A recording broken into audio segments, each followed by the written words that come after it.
Dawn shivers over the savannah like a blade drawn from a sheath, and the people are already moving. Bare heels drum a low thunder over pressed earth shoulders roped with muscle eyes, narrow and alert beneath prominent brows. They fan outward from a crescent of stacked stone, an embankment they raised season by season, with lifted blocks and tamped clay, a bulwark against flood, a wall against teeth. In the basin below, trenches gleam with last night's rain, guiding water toward a shallow field where wild tubers fatten. Smoke ghosts upward from a guarded ember heap. A matriarch tests the wind, then lifts her palm. Hunt begins. 15 heartbeats of hook. If hands learned to build, before minds learned to fear, what would the first city be? If stone rose in rings before language found names? How far could a fire travel down the generations? If order took root in a world of claws, who would dare to uproot it? The hunt lane tightens between acacia shadows, and grass whisper. A leading male, scar-latticed and steady palms, a flake of chert sharp enough to kiss blood from a reed. Another carries a hafted point bound with sinew and resin. A third wears a sling of woven bark strips, cradling gathered seeds, proof that patience can feed where speed fails. They move as one organism, start, pause, listen, start split circle, herding a skittish hartebeest toward a shallow gully whose edges have been braced with brush and hidden stakes since moonrise. Planning, not chance, narrows the animal's path. Back at the stones, the young learn the shape of survival. A girl child presses damp leaves into a spiral shell to carry water from a seep. A boy watches an elder grind red ochre and ash, smearing paste along a healed gash that could have ended him. A wounded hunter lies on a mat of grass, arms splinted with bark strips and bound with twisted fibers, the fracture cooled by poultices of crushed astringent roots. When he shifts, another hand steadies the splint. No words. The language is touch and breath and gaze. The wind turns. We don't want to high to the west.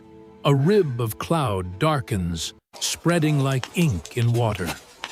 Storm-wet months come early. Lightning hunts. As surely as lions, the wall will hold back the first rush, but only if the drains stay clear. Two elders peel away from the hearth ember and kneel in the channels with branch brooms sweeping leaf mats from sluice mouths. A youth plunges into the trench, scraping silt with a shoulder blade snapped to a stick, turning mud to flow.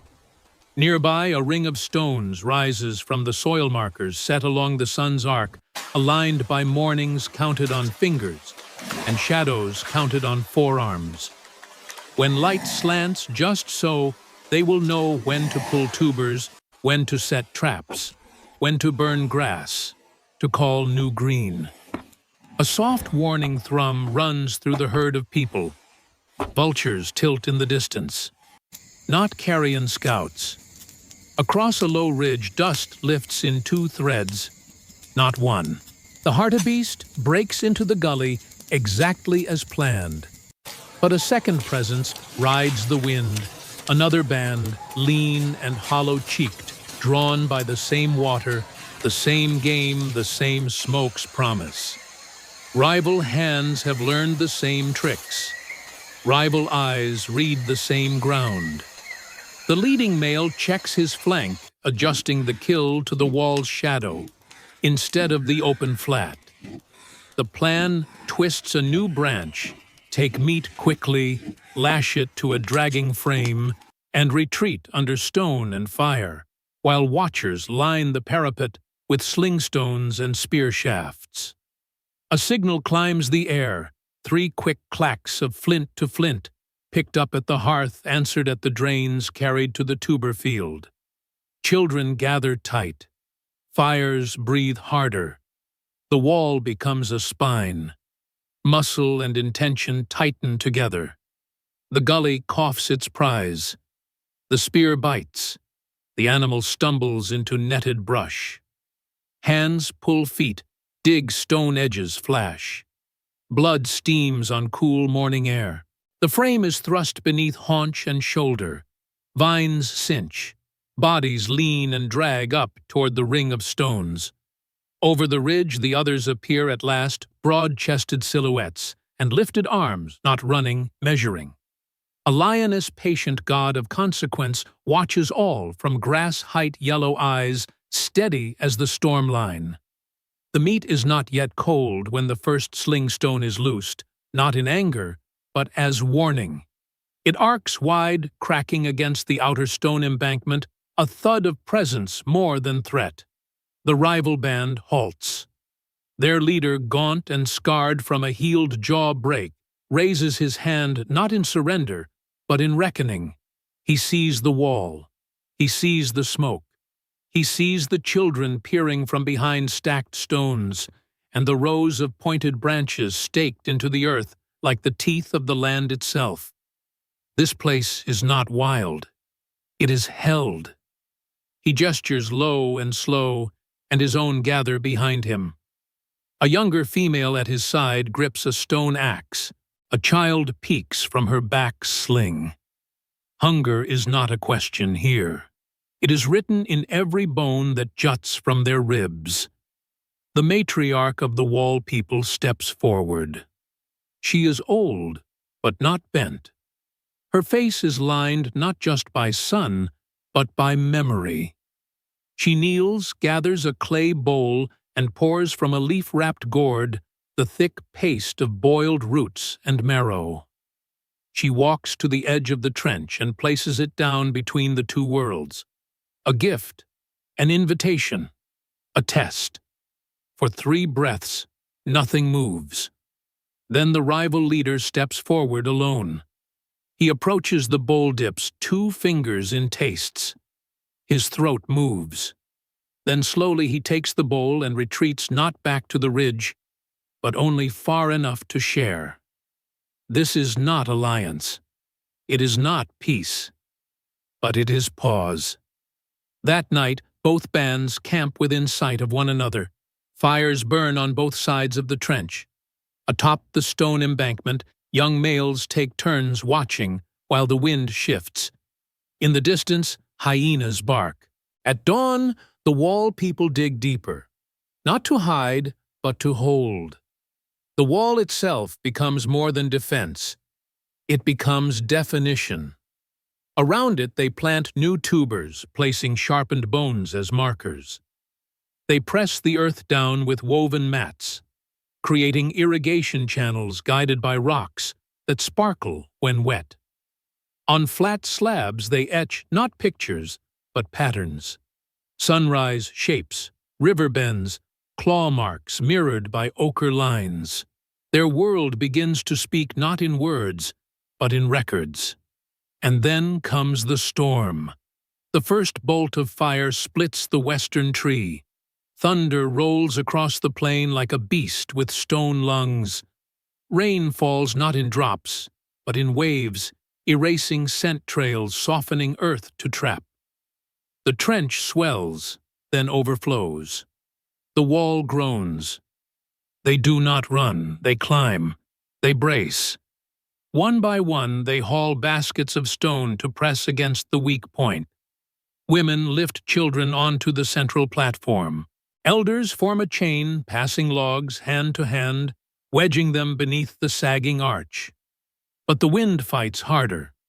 A crack along one spiders through the lower right quadrant of the embankment.